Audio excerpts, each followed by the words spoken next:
History of Galaxy 10 exciting facts about the Galaxy. Galaxy की 10 ए। Galaxy का अर्थ और प्रकार।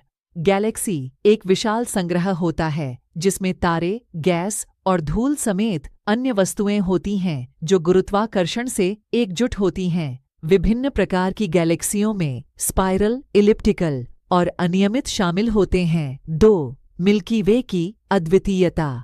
हमारी गैलेक्सी मिल्की वे एक स्पाइरल गैलेक्सी है जिसमें केंद्रीय गुदा, तारामंडलीय बाहें और संकुचित गुदा शामिल हैं। 3. गैलेक्सी के गठन की सिद्धांत। गैलेक्सी का गठन गुरुत्वाकर्षणीय संकुचन से होता है, जहां बड़े गैस और धूल के बादल धीरे धीरे मिलकर एक संगठित गैलेक्सी बनाते हैं। 4. गैलेक्सी के बीच संघर्ष।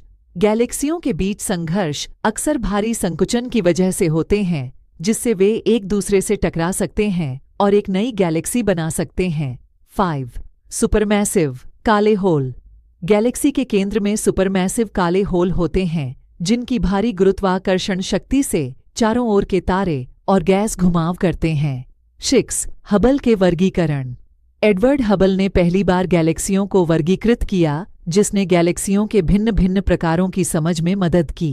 7. गैलेक्सी की विकास और परिणाम। गैलेक्सियों का विकास गैलेक्सी और तारों के बीच संघर्ष, नए तारों की उत्पत्ति और गैलेक्सी के रूप में निर्माण की प्रक्रिया से होता है। 8. गैलेक्सी और अंतरिक्ष अध्ययन। गैलेक्सियों के अध्ययन से हमें ब्रह्मांड के गहराई में समझ मिलती है और यह हमें स्वरूप और विकास की बारीकियों को समझने में मदद करता है। 9. गैलेक्सी के अद्वितीयता। अलग अलग गैलेक्सियों में अद्वितीयता और विशेषता होती है, जैसे आकार, संरचना और तारामंडलीय व्यवस्था की अलग अलगता। 10. गैलेक्सी की महत्वपूर्ण खोज। गैलेक्सियों के अध्ययन से हमें नई जानकारी मिलती है जो हमारे ब्रह्मांडिक समझ में महत्वपूर्ण होती है, जैसे कि तारों की जीवनकाल, ब्रह्मांड की उत्पत्ति और अंतिम भविष्य। Please subscribe my YouTube channel. ये बिंदुगत जानकारियाँ गैलेक्सियों के रोमांचक पहलू को समझाने में मदद कर सकती हैं और यह आपके वीडियो में अद्वितीयता और रुचि लाने में मददगार साबित हो सकती है।